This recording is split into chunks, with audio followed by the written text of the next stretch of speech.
Welcome back, pro wrestling fans. Welcome back, IWC. It's me. It's me. It's the GOC with another special edition of Chaos Corner here on Guardian of Chaos, the YouTube channel. Coming to you live to tape 25 feet below the surface of the earth. Wait. We go through this on every episode. I'm live and I'm taping it at the same time. What a conundrum. Fuck it. You guys get the idea. I'm just glad that you're here on today, this date in pro wrestling history for November 22nd on Thanksgiving Eve. We have a lot to be thankful for. I know there's a lot of insanity and craziness in the dangerous world we live in 2023 going into 2024. That's another story for another time. If you're out and about tonight, be safe, be aware, get a designated driver, or stay home and have a bonanza extravaganza at your own home. But more than anything, and I mean this from the bottom of my heart, look out for each other. And again, situational awareness, stay close to your family and friends. I know I'm repeating that, but I'm very thankful for you guys and what's going on here in the IWC. And of course, for my family and friends, my wife, my daughter, my granddaughter, my son-in-law, all my friends and family, and including my home at Paradise Alley Pro Wrestling. I have an unbelievable episode here for today with a lot of news and notes in history. Remember our Lord and Savior, Jesus Christ. Without him, none of this would be possible. And if he is for us, no one could be against us. Follow me on all social media platforms. You know what they are. Twitter, a.k.a. X, Instagram, Facebook, Gitter, Gab, Truth Social, Rumble. And we'll run over all the different handles once we get back here and off all the other social media platforms. Grab a snack, grab something to drink, kick back and relax because this is going to be a banger. All right, fans, as I said about the social media platforms, on Instagram, it's the Guardian of Chaos. On X, aka Twitter, it's at Big Daddy GOC, and the GOC stands for the Guardian of Chaos. I have two accounts on Facebook. Prodigio Fidelis El Guardian, in honor of my heritage, and of course my mainstay, Jay Brony. For all you jabronis out there, no offense, man, Jay Brony. Follow me on Gitter, Gab, Truth Social, and soon we'll be going live and taking over the platform of Rumble. So fans, we have a significant day in history today, not only in pro wrestling, but in the world, and we'll cover that at the end of the show. I have a lot of news and notes here to go through for your fans. This is going to be one of our better shows. I'm glad you made it back here today on Thanksgiving Eve, the day before Turkey Day. Gobble, gobble. So it's a special time of the season. I want to start off by getting hydrated. You see, I'm repping the old school world-class championship wrestling. What a territory, what a company back in the late 70s and early 80s. Even into the mid and late 80s when they kind of changed around there. Reunion Arena, the Sportatorium, Texas Stadium. It wasn't the Freebirds, the Von Erichs. I mean, does it get much better than that? I don't think so as far as history. And speaking of that, I believe in a couple of weeks, the Von Erich movie, The Iron Claw, will be coming out, and I heard it was unbelievable by listening to Kevin Von Erich and then seeing what his sons Marshall and Ross had to say about it, and then listening to the interview of Zac Efron, who played, I believe he played Kevin Von Erich in the movie.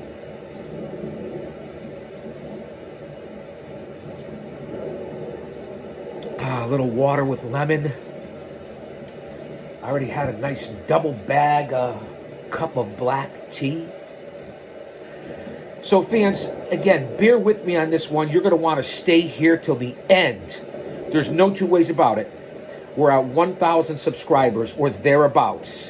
4,000 watch hours. We're going to be going live here on YouTube instead of just live to tape.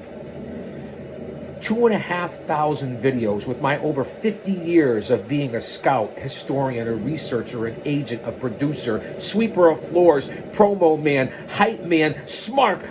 That's right, I say it every show and I'll say it again, a Mark. I'm proud to be a damn Mark. We're all Marks because we love the pro wrestling business. And my over 3+ decades as a pro wrestling manager with dozens and dozens of Hall of Famers and heroes and legends and rookies and young lions. That's right. And I not only did I come out 2 or 3 times a night on all these cards all over the country, I took the fucking bumps too. And I know I've been pushing this a lot lately because a lot of people have been asking me. I'm 60 years old now, no longer relevant except what I do here. But remember who I was, where I came from, and what I did. New England Pro Wrestling Hall of Fame, Paradise Alley Pro Wrestling Hall of Fame. Traveled all over this country. But the most important thing is I compare myself, and I'm not as good as them. I'm just putting myself in the class of the legendary greats, Captain Lou Albano, Classy Freddie Blassie, Bobby Heenan, Jim Cornette, Jimmy Hart, Gary Hart, all the unbelievable legendary managers that not only did what I did, but got in the ring and had the balls, the cojones to take the fucking bumps night after night. Let's remember that. No, I didn't sign a contract. But remember for what my character is and what I did as a manager in this business, and I'm proud of it. Thanks for listening to my rant there. We're 6 minutes in. School is in session. As I always say, let's get down to brass tacks because this is an unbelievable TV show here today. Podcast, reality show, whatever you want to call it. And again, I thank you guys from the bottom of my heart, and I'm very thankful. November 22nd, 1922, as we start off here on Chaos Corner. This day, today in pro wrestling history, November 22nd, Billy Meesk defeats Joe Bailey in a tournament final to win the vacant Australian heavyweight title in Melbourne, Australia. The title had been vacant since 1915 when champion Clarence Weber retired. So think about that. The belt was vacated in 1915. They didn't get a champion until 1922. So do your math. I failed non-credit math in college at least twice. Yes, I went to college. Who knew, right? November 22nd, 1950. Baron Mikel Leone defeats Enrique Torres in Los Angeles, California to become the recognized world heavyweight champion in Los Angeles and the Pacific Northwest. I almost said Northeast. Ending Torres' second reign and first respective reigns for Baron Mikel Leone. November 22nd, 1954. Lord James Blears and Joe Pezanadak defeat Gene Kaniski and John Tolos for the NWA International TV Tag Team titles in Los Angeles, California. Back into the time machine. November 22nd, 1955. The unbelievable legend himself, Ricky Dozan, defeats King Kong, no, not King Kong from the Godzilla movies, in a tournament final to become the first All-Asia heavyweight champion in Tokyo, Japan. Konnichiwa, bitches. Arigato from Chaos-san. Now, Ricky Dozan would hold that title until his death on December 8th, 1963. A banger of a year, 1963 for history. November 22nd, 1960. George Aiken wins the Madison Wrestling Club heavyweight title from Bob Brown in Winnipeg, Manitoba, Canada, ending Brown's second reign and beginning Aiken's third reign. How about that for history? I know, I'm a little rumbling, stumbling, bumbling, but come on, man. It's Thanksgiving Eve. I don't have to tell you and continue to go on with the legendary story of what Bully Ray said to me, from the Dudleys. Busted Open Radio.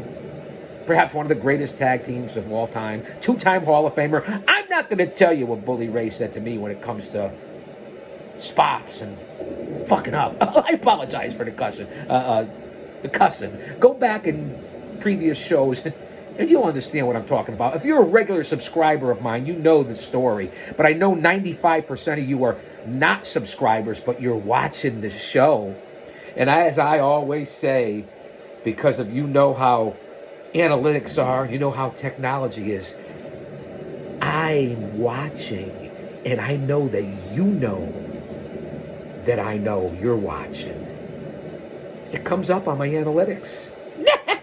Let that sink in. Put that in your pipe and smoke it. I know I'm a little off the hook. I am the guardian of chaos.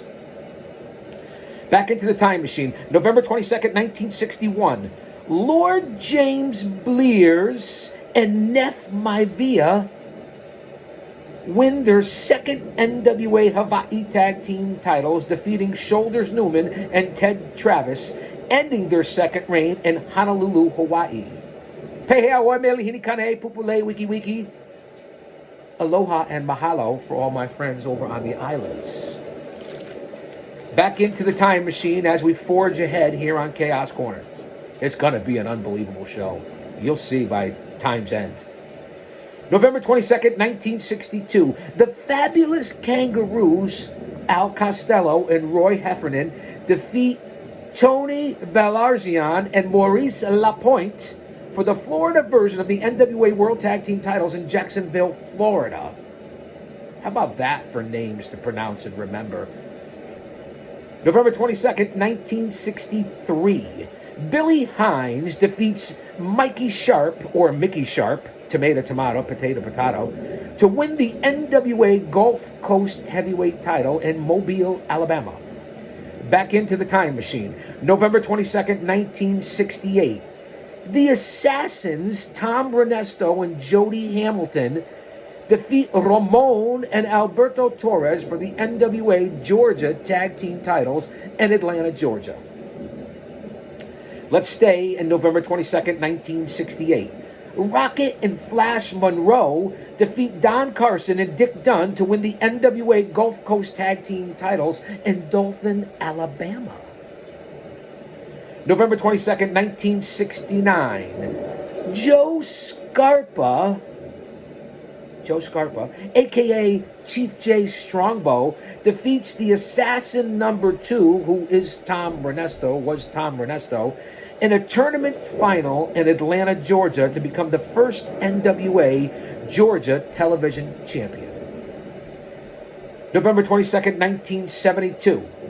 Rocket and Flash Monroe, who we just spoke about, defeat Rip Tyler and Eddie Sullivan to win the Gulf Coast version of the NWA United States Tag Team titles in Mobile, Alabama. Rewind this and you'll see that Rocket and Flash Monroe won the NWA Gulf Coast Tag titles in Dothan, Alabama, only to win the Gulf Coast version of the NWA United States Tag Team titles, 3 years later, in Mobile, Alabama. Back into the time machine. November 22nd, 1974. Pampiro Firpo, that's the way I said it, the legendary wild man from the Himalayas, Pampiro Firpo, defeats John Tolos for the NWA America's Heavyweight title in Los Angeles, California. This begins Firpo's third reign and ends Tolos's 7th reign. Talk about two legends in the world of pro wrestling. Back into the time machine, November 22nd, 1976. Superstar Billy Graham defeats the American Dream Dusty Rhodes for the NWA Florida Heavyweight title in West Palm Beach, Florida, ending Dusty's third reign at that point in his career. November 22nd, 1978. Mondo Guerrero defeats Larry Sharp for the NWA Hawaii Heavyweight title in Honolulu, Hawaii. Mahalo. November 22nd, 1979. Tojo Yamamoto, Bobby Eaton, and The Secret Weapon defeat George Goulas, Ken Lucas, and Joey Rossi for the NWA World Six-Man Tag Team titles in Bowling Green, Kentucky. Let's stay on November 22nd, 1979. The Avenger, defeats the Turk to win the NWA Central States heavyweight title in Kansas City, Kansas. Back into the time machine. November 22nd, 1980. Judy Martin defeats Princess Littleheart for the NWA United States Women's title in Atlanta, Georgia. November 22nd, 1982. Kevin Sullivan defeats Dusty Rhodes for the Florida version of the NWA Southern Heavyweight title in West Palm Beach, Florida, ending Dusty's 7th reign with that title. There was nothing like the Florida territories of the NWA. As you see, I have a lot of territory notes from back in the days and when wrestling was truly unbelievable pro wrestling. We're coming up on Thanksgiving. Go back however many years it is to 1983. I believe on this date, November 22nd, 1983, when all over this country there were cards held from St. Paul, Minnesota, to Reunion Arena in Dallas, to Atlanta, Georgia, to the Superdome in Louisiana, to Greensboro for Starrcade. Thousands upon thousands, hundreds of thousands of fans attending live pro wrestling events, perhaps in the greatest era of pro wrestling. Do your research. Do your due diligence. The business has changed forever since then. The inception of the Hulkamania years and WrestleMania, which really were great for this business, of course. I mean, I loved that era.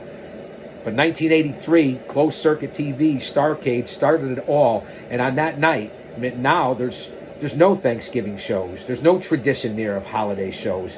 But back in the 80s, thousands flocked to the arenas for live events. Think about that. Do your research. And of course, Florida Championship Wrestling, perhaps one of the greatest territories of all time. I know I'm getting sidetracked here. November 22nd, 1984. Jimmy Golden defeats Austin Idol for the NWA Southeastern Heavyweight title in Birmingham, Alabama, beginning Golden's 6th reign. We'll stay in November 22nd, 1984. Invader 1 and 3 win the vacant WWC Tag Team titles over Super Medico 1 and Black Gordman and Bayamon, Puerto Rico. No offense, de nada, man. Kayfabe, don't be offended. So I speak 5 different languages. That's why you're here. One man, unique, unedited, unscripted, raw dog for you, the fans. Where else do you get this kind of entertainment and you don't have to fucking pay for it? I apologize.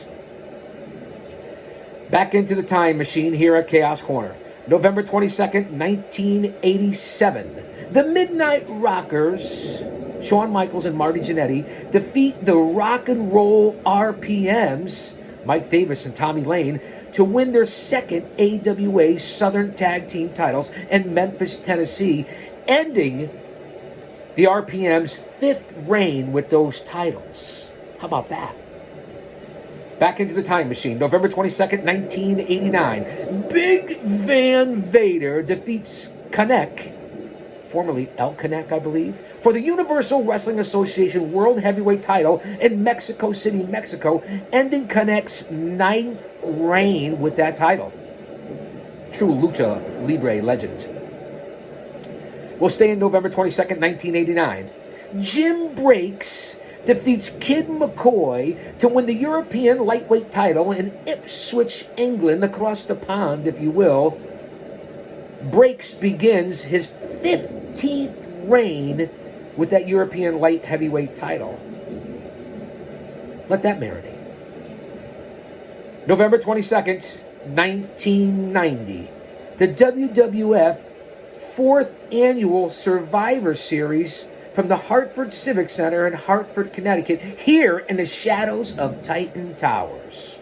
It was the pay-per-view debut of Kane the Undertaker. Now, not his debut in the WWF, because his debut bout in the WWF was against Paradise Alley Pro Wrestling owner in the WWF from 84 to 92. and that would be Mario Mancini. That was The Undertaker's debut in the WWF. But this was his pay-per-view debut at Survivor Series 1990, right here in the Constitution State, where he was introduced, if you remember, as I said, Kane the Undertaker. This is considered one of the best Survivor Series of all time in the 37 years, coming up on 37 years that the Survivor Series has been held. Also on that night, the debut of the Gobbledygooker. Say that again. The debut of the Gobbledygooker, who obviously ended up being Hector Guerrero. Let's get on to the card. Again, go out and check 1990, the 4th annual Survivor Series. Considered one of the best as far as talent, the teams. I have to agree, I thoroughly enjoyed that one. This one. The Ultimate Warriors, the team of the Ultimate Warrior, Animal and Hawk, known as the Legion of Doom at that time, the Texas Tornado, a.k.a. Kerry Von Erich, defeat the Perfect Team, comprised of Mr. Perfect, Kurt Hennig, and Demolition, Axe, Smash, and Crush. Now, the Ultimate Warrior was the sole survivor. 1990 Survivor Series from Hartford, Connecticut. The $1 Million Team, Ted DiBiase, Kane the Undertaker, the Honky Tonk Man, and Greg the Hammer Valentine defeat the Dream Team, combined and comprised of the American Dream, Dusty Rhodes, Coco Beware, and the Hart Foundation of Bret the Hitman Hart and Jim the Anvil Neidhart. Now, DiBiase was the sole survivor. Also, Survivor Series, 4th annual, Hartford, Connecticut. The Visionaries, Rick Martel, the Warlord, and Power and Glory, of course, that's Hercules Hernandez, and Paradise Alley Pro Wrestling head trainer, Pretty Paul Roma. You see the connection between PAPW, the WWF, WCW? Does it get any fucking better than that? As far as learning the sport, the industry, the business of pro wrestling? Because I don't think it does. They go on to defeat the Vipers, Jake the Snake Roberts, Superfly Jimmy Snuka, and the Rockers of Jannetty and Michaels. The entire Visionary team survived that bout. So again, Roma, the Warlord, Martel, and Hercules Hernandez, all survivors to move on at the 4th annual WWF Survivor Series. Let's stay in November 22nd, 1990, as we continue with the Survivor Series from the Hartford Civic Center. The Hulkamaniacs, Hulk Hogan, Hacksaw Jim Duggan, the Big Boss Man, and Tugboat defeat the Natural Disasters of Earthquake, Haku, Dino Bravo, and the Barbarian. Talk about mass humanity. Look at the names in that match. Now, Hogan obviously was the sole survivor. We move on to the next match in the Survivor Series, the traditional Survivor Series, not the garbage we have now, War Games, this and that. I'm not shitting on the product. I'm giving you the good, the bad, and the ugly. The Alliance, comprised of Nikolai Volkov, Arriba, Tito Santana, Luke and Butch, the Bushwhackers, defeat the Mercenaries, Sergeant Slaughter, Boris Zukov, and the Orient Express of Mr. Sato and Pat Tanaka. Tito Santana was the sole survivor. Now, to wrap it up for the 1990 Survivor Series, Hulk Hogan, the Ultimate Warrior, and Tito Santana defeat Ted DiBiase, Rick Martel, the Warlord, and Power and Glory, Hercules and Paul Roma. This was a match, as you fans know if you know your history, that featured the sole survivors from the preceding matches, bouts if you will. And the end result was Hulk Hogan and the Ultimate Warrior were the ultimate survivors. So briefly before I move on, because I have an unbelievable show here with history, look at the talent from the 1990 Survivor Series, the 4th annual. The debut of Kane the Undertaker, the Ultimate Warrior, the Road Warriors, Kerry Von Erich, Kurt Hennig, Demolition, all 3 members, Ted DiBiase, the Honky Tonk Man, Greg the Hammer Valentine, the Hart Foundation, Dusty Rhodes, Rick Martel, the Warlord, Power and Glory, Jake the Snake, the Superfly, the Rockers, and then that mammoth bout between Hogan, Hacksaw Duggan, the Big Boss Man, the Tugboat, Earthquake, Haku, Dino Bravo, the Barbarian. I mean, what the fuck? Nikolai Volkov, the Bushwhackers, the Orient Express, Sergeant Slaughter. Are you listening to the legends, the names, the Hall of Famers? Again, the late 70s. I'll even go with the middle 70s, the late 70s, all through the 80s into the early 90s, where it started getting a little wonky. No better time in pro wrestling. They rebounded the industry and the business, say, maybe to the mid to late 90s. Once we got into the early 2000s and these last 15 years, decade, 2 decades, respect all the guys and gals and the talent. They're breaking their ass. They can only go by what it is. But it has really turned out to be not what pro wrestling was meant to be all about. That's just my opinion. Inbox me, email me, ask me a question, leave a comment. And I'll give you my explanation why. And if this doesn't prove to you, I don't know what the fuck does. Back into the time machine, November 22nd, 1991. Los Infernales, Pirato Morgan, Santanico, and MS1 defeat Los Brazos, El Brazo, Brazo de Plata, and Brazo de Oro in a tournament final to become the first CMLL World Trios Champions in Mexico City, Mexico. So if you want to find out where AEW in current 2023, and no one says 6-man tag team matches anymore, 6-man tag team tournaments, 6-man World Tag Team Champions, this is where it came from all these years ago, 1991, CMLL, and their first Trios Champions. Los Infernales. Put that in your pipe and smoke it for tidbits and useless bits of information. That's what you get here on Chaos Corner. Let's stay in November 22nd, 1991. Hollywood John Tatum and Rugged Rod Price defeat Steve Simpson, who actually looked like one of the Von Erichs at that point, in a handicap match to win the Global Wrestling Federation Tag Team titles in Dallas, Texas. Now you remember, world-class championship wrestling into the late 80s changed a lot. A lot of the Von Erichs and the tragedies, and Fritz had passed away and so on and so forth, or changed bookers with Mantel, and this is what you came up with was Global Wrestling Federation. So it really turned into a product that didn't last that long, just to give you some sidebars. Back into the time machine as the chain slowly falls off here at Chaos Corner. And you know my background. Read the information on this channel. 25 years behind the walls with society's worst. Oh, thank you for serving the public. November 22nd, 1992, Ultimo Dragon defeats El Samurai for the IWGP Junior Heavyweight title in Tokyo, Japan. On that same card, Scott Norton and Tony Halme. Does anyone know who that is? The team with Scott Norton in 1992? Tony Halme? Bueller?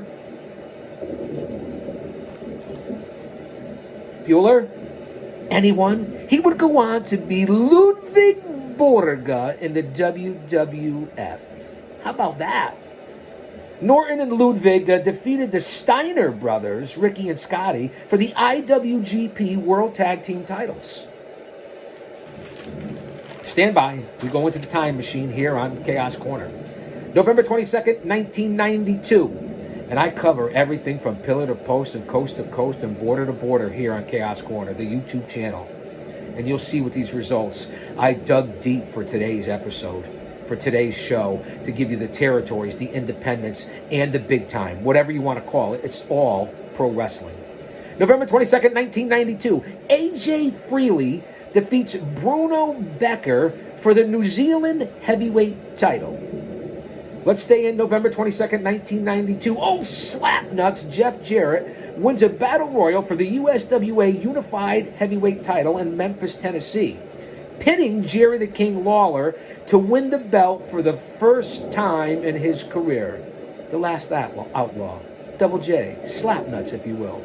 The belt was vacated, if you remember correctly, by the Macho Man Randy Savage when the WWF broke off their working relationship with the USWA.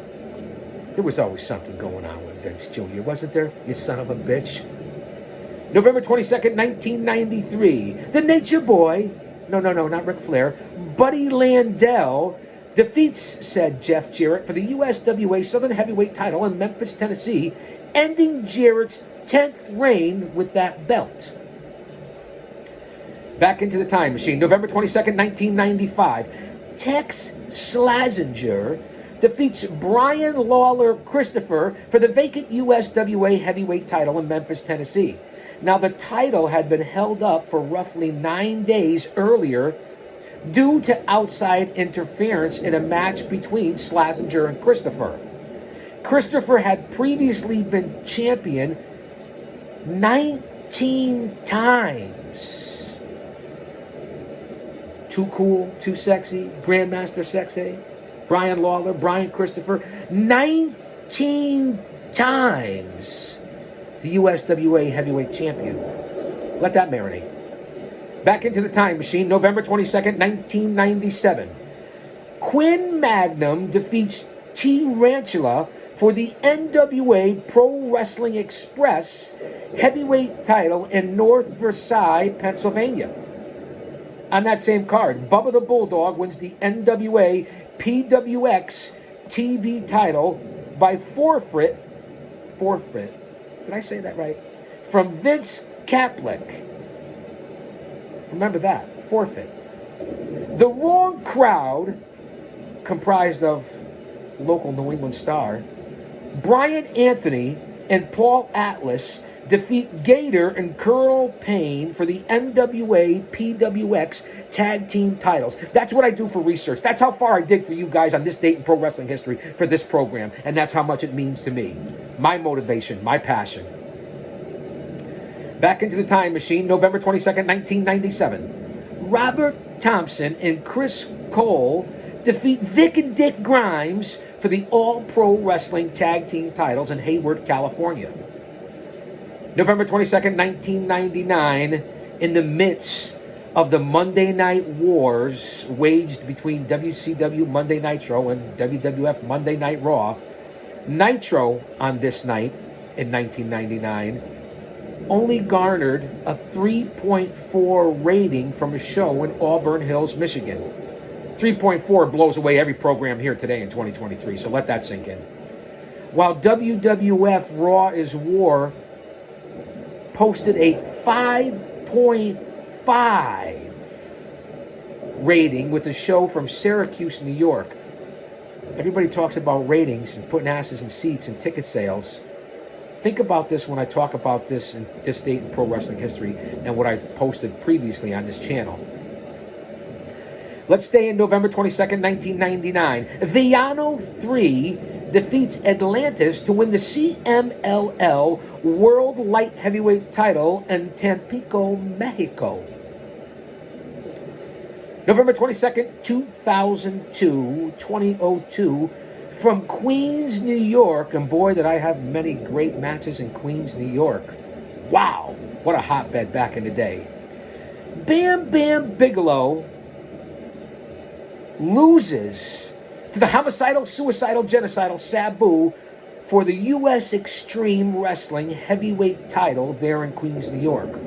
Sabu also defeated the Sandman on that same night for the USXW United States title, which was vacated after Sabu won the heavyweight title, which led into a match between the Amazing Red, who went over on Quiet Stormed, Deranged, and Grim Reaper for said USXW United States title on that night, November 22nd, 2002 in Queens, New York. On that same card, 187 Homicide defeats Xavier for the USXW Extreme Heavyweight title, and then Homicide defeats Amazing Red for the United States title. Changes galore, championships galore, titles galore on this night. in 2002. Also on that card, Wayne and the Trekkie defeat the Boogie Knights for the USXW Tag Team titles. Who else brings you this kind of information? That's what I do, and this is what I enjoy doing. Well, I hope you guys are having a lot of fun, because I know I am. But stress reliever in this day and age. We're only 30 minutes in. I'm not done yet. Stick with me to the end. This is one of the better shows you're going to get over the last several weeks. Tomorrow is Thanksgiving. Even though there's a lot of history on Thanksgiving in the world of pro wrestling, I'm not sure if I'll be here. And if I am, I'll be here late to put up something for you, the fans. November 22nd, 2002. Alcatraz defeats Primetime Peterson for the World Class Wrestling Alliance heavyweight title in Lemon Grove, California. November 22nd, 2003. Raven defeats Justin Credible for the 3PW heavyweight title in Philadelphia, Pennsylvania. Again, fans, you won't get information like this anywhere else.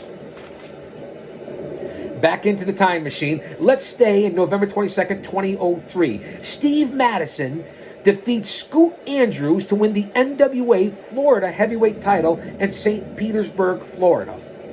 We'll stay in 2003, November 22nd. Vinny Viagra, he's got nothing on me, and Billy Maverick defeat the Redneck Express, comprised of Chris Vega and the Rebel, for the NWA Bluegrass tag team titles in Sayersville, Kentucky.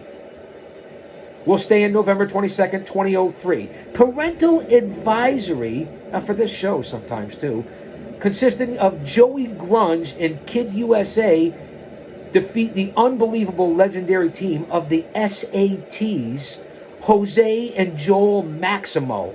The original SAT, Jose and Joel Maximo. Big shouts out to the Maximos. For the NWA Midwest Tag Team titles in Topeka, Kansas. Grizz wins a gauntlet match, last eliminating Mark Sterling to win the vacant NWA Kansas heavyweight title. We're going to continue here on November 22nd, 2003. Brandon Young defeats Sean Donovan for the Independent Wrestling Federation American title in West Paterson, New Jersey. November 22nd, 2005. Pomp and Circumstance, comprised of Ace Rockwell and Sean Tempers, defeat Tank and Iceberg for the NWA Georgia Tag Team titles in Soddy Daisy, Tennessee. Well, how about that for a name of a town? Back into the time machine, fans, IWC if you will. November 22nd, 2007.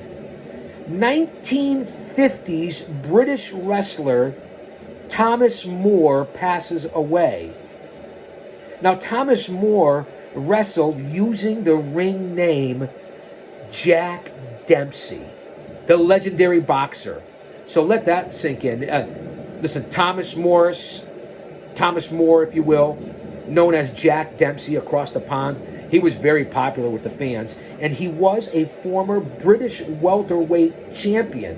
So rest in peace, Thomas Moore. And again, the tidbit of information there is he used the ring name Jack Dempsey. Now, how about that? Again, I dig deep for these shows. November 22nd, 1984. We're going back to go forward or forward to go back. Over 16,000 fans jammed the St. Paul Civic Center in Minneapolis, Minnesota. On that card in 1984, Rick Martel defends the AWA World Heavyweight title over Billy Robinson. The Road Warriors defend their AWA World Tag Team titles over Boom Boom Bundy and Crusher Blackwell. Now remember, here's the facts. Bundy couldn't use the name at that point, King Kong Bundy, because Bruiser Brody, a.k.a. King Kong Brody, was already in the territory and using that moniker. Who else would know that except the GOC? On that same card, Greg Gagne defeats Sheikh Adnan Al-KC in a steel cage. And the Fabulous Ones beat Luke Graham and Steve Regal, all on that card in 1984. Over 16,000 fans. Talk about territories and hotbed and putting asses in seats. That was the AWA on this date, November 22nd, 1984. Let's go forward to go back and back to go forward. November 22nd, 2010. The Miz, that's right, The Miz, cashes in the Money in the Bank and defeats Randy Orton to win the WWE title. Now, it wasn't just known, and I don't have that on here for my notes, just because The Miz cashed in the Money in the Bank over Orton back here on November 22nd, 2010 in the Time Machine. Do you remember that little girl they put on the camera? It's been all over for the last decade, last 15 years, of that little girl. It looks like a leftover miserable Greta Thunberg with that face of anger and evil in the crowd. It's a very infamous picture of the little girl and the reaction to The Miz on that night, November 22nd, 2010. Go out. You can find it online. Let's go forward to go back. November 22nd, 1998. WCW presents, and I don't know why I'm saying this again because of the state of affairs here in current day and where we're headed, in my opinion. WCW presents World War III from the Palace in Auburn Hills, Michigan. On that card, Kevin Nash wins a 60-man, 3-ring battle royal to earn a title match at the upcoming Starrcade. Nash eliminated Hall and Luger to get the win and that number one spot to go on to Starrcade here on November 22nd, 1998. 60-man, 3-ring. Wow. On that same card, Diamond Dallas Page defeats Bret the Hitman Hart to retain the WCW United States title. Billy Kidman defeats Juventud Guerrera to win the WCW Cruiserweight title. The WCW TV champ, The Wizard, The Ocho, Le Champion, the young Lion, Rainmaker, Painmaker, JAS, whatever the fuck you want to call him, White, I don't know. Chris Jericho with Ralphus. You remember Ralphus? He had summer teeth somewhere in his pocket, somewhere in his mouth, somewhere on his nightstand. But Chris Jericho with Ralphus defeats Bobby Duncum Jr. to retain, obviously, the TV championship. Rick and Scott Steiner battle each other, and it ends in a no contest after interference from the NWO to Sweet and Goldberg. How about that? Ernest the Cat Miller and Sonny Ono defeat Perry Saturn and Kaz Hayashi on that same card, November 22nd, 1998, World War III from WCW, as we continue here on Chaos Corner. We go forward to go back on November 22nd, 1984, from the Greensboro Coliseum, the second annual Starrcade. Now remember, the previous year I discussed earlier, 1983 Starrcade, the very first, was on closed circuit TV. Long before WWF WrestleMania 1. Put that in perspective. Jim Crockett Promotions presents Starrcade, the $1 Million Challenge. Remember, second annual Starrcade here. Greensboro, unbelievable territory, unbelievable area. The $1 Million Challenge, which saw Ric Flair defeat the American Dream Dusty Rhodes to retain the NWA World Heavyweight Championship to win the $1 million.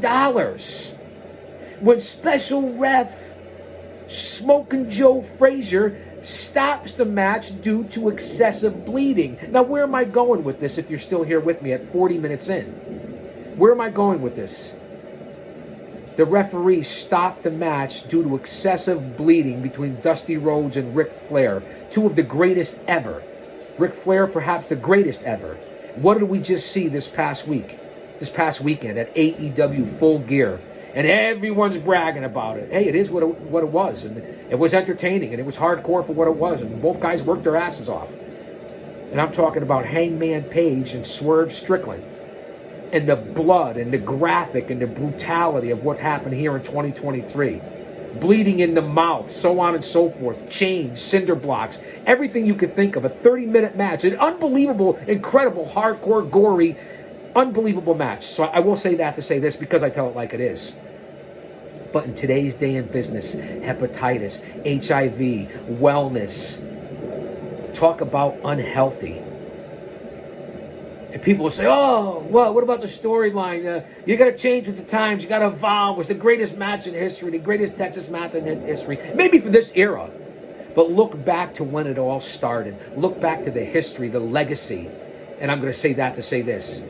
$1 million match, kayfabe work or not, between Flair and Rhodes for the heavyweight championship of the fucking world. And it was stopped due to excessive bleeding. Do you get my point?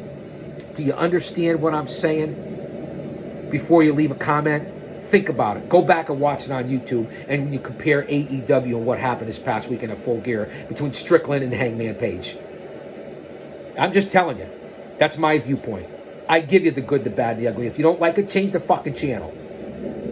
On that same card, NWA TV champion Tully Blanchard beats Ricky Steamboat to retain his title and win the $10,000. Think about how much money was on the line on this card and how many fans it drew.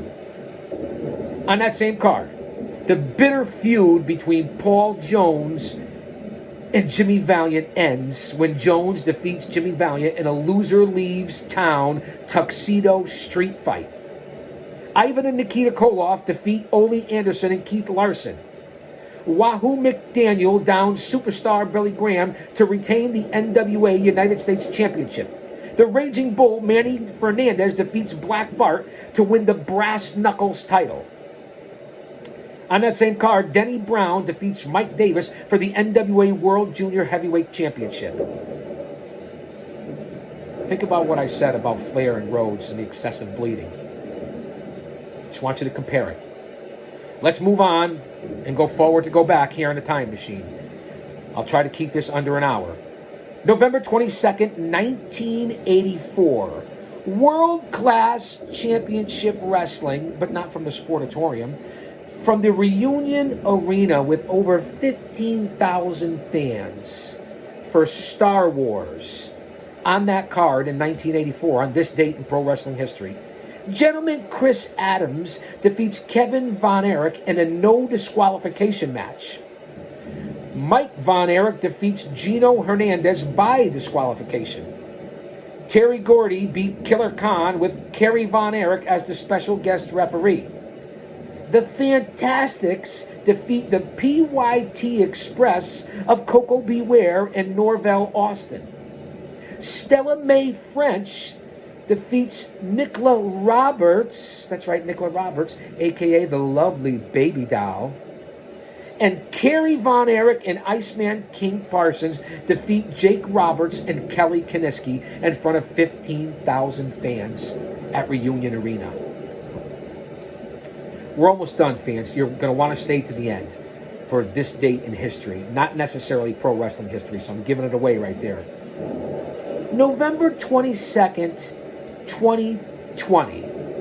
A mere 3.5 years ago, when all the bullshit with the pandemic and lockdowns and the government control started here in the world and in this country. The Undertaker's fourth and final Survivor Series on this date in pro wrestling history for November 22nd, back in 2020. Seems like a long time ago because of what we've gone through in this world, but it's not that long ago. Now, The Undertaker's first appearance, as we went through here earlier, at Survivor Series, was in 1990. On this night, 3.5 years ago, The Undertaker was introduced by Vince. And if you remember, they had a hologram of Paul Bearer appearing in the ring. Oh, Undertaker, Paul Bearer! With the urn, the hologram, you remember that? You know what sticks out more than anything? It was in front of a fucking empty arena no fans in attendance due to the COVID, the 19, the virus, the pandemic, whatever you want to say, and what it cost our youth in this country, in this world, and where we're trending and heading to now. I try not to get too political, but as I end off the show, you're going to see on what happened on this date in history. So again, November 22nd, 2020, The Undertaker's fourth and final Survivor Series. The hologram of Paul Bearer. No fans in attendance because of the pandemic. The Undertaker ended up in Survivor Series with a 13-5 overall record. Let that sink in. They talk about the streak in WrestleMania. So The Undertaker, 13-5 in his final Survivor Series with no fans. What a shit way to go out. This ends the pro wrestling portion. We are 50 minutes in. I won't take up too much more of your time. And again, I hope you stayed here to the end. I greatly appreciate it. It means a lot to me. November 22nd, 1962. 60 years ago, today is the 60th anniversary, not even a good word to use, on the assassination of President John F. Kennedy. That's right, JFK, who was shot in Dallas, Texas by that son of a bitch, Lee Harvey Oswald. Now, there's a lot of rumors and speculation on who was involved, the government, the FBI, the CIA, who knows? Only the big man knows the truth. 60 years ago, November 22nd, 1962, I would be born a year later. This historic event, JFK being shot by Lee Harvey Oswald. As the story goes, if you know your research, and there's an incredible documentary on it now, Lee Ruby ended up killing Oswald. Now, this made TV what it is today. It made the career of Walter Cronkite. Remember, TV had only been around, black and white, had only been around for 12 years at that point. TV was invented in the 50s. Early 50s. So let that marinate. Black and white TVs, Walter Cronkite, and the way the media and social media is now. And what happened with Oswald and being interviewed and mere hours later, and how quickly the CIA had caught Oswald. What was it, about 90 minutes, if I know my history? An hour and a half later, the cops, the CIA, the FBI, whatever, had caught Oswald. And that's because he shot and killed a police officer before he shot and killed JFK. And was roaming the streets aimlessly. I believe they found him in a movie theater. If I know my history, and I had to present this on this date in pro wrestling history because what it meant to this country and the world. It really boggles the mind.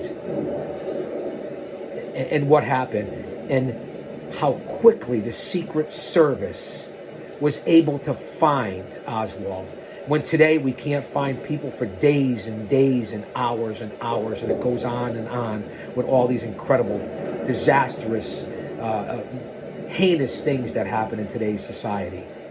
It's almost like, how could the Secret Service, FBI, CIA be more on top of it and more in tune and better equipped with less technology and media back then in the 60s than today in 2023. This isn't conspiracy. These are facts. And considering where today you separate the president, the vice president, they have bunkers, war rooms, they can't be in the same place, decoys. How is it that Lyndon B. Johnson, the vice president of the time, was in the same car with President Kennedy? I get he's from Dallas, Texas as well. I understand that. And what Jacqueline Onassis had to do and what kind of unbelievable woman she was moving forward. Let all that sink in. I know it's a lot to be thrown at you after 50 minutes of this date in pro wrestling history for a distraction. But the even more important history, 60 years ago, November 22nd, 1962, the assassination of JFK by Lee Harvey Oswald, and what it did for TV,